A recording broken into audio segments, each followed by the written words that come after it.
C'est quoi donc un marché public? Un marché public est un contrat entre un pouvoir adjudicateur et un opérateur économique. C'est des mots compliqués pour tout simplement dire un contrat entre un organisme de droit public quel qu'il soit et un entrepreneur, un prestataire ou un fournisseur.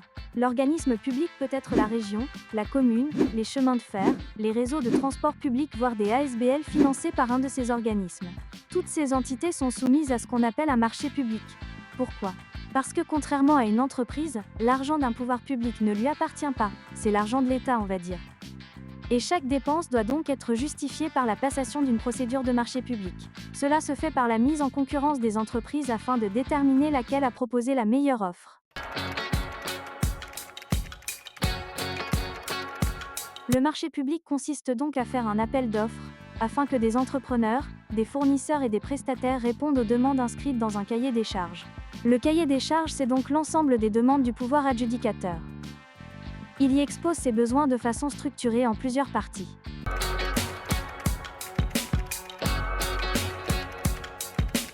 Il y a la partie administrative, la partie juridique et la partie technique. En interne, dans un organisme public, la personne qui rédige le cahier des charges s'appelle un acheteur. Il est appuyé par le service technique qui lui donnera les informations techniques liées à la demande.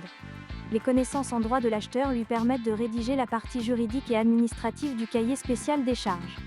L'acheteur public est très demandé dans les administrations. Les débouchés sont importants dans le domaine des marchés publics, étant donné que les pouvoirs publics auront toujours besoin de lancer des marchés publics.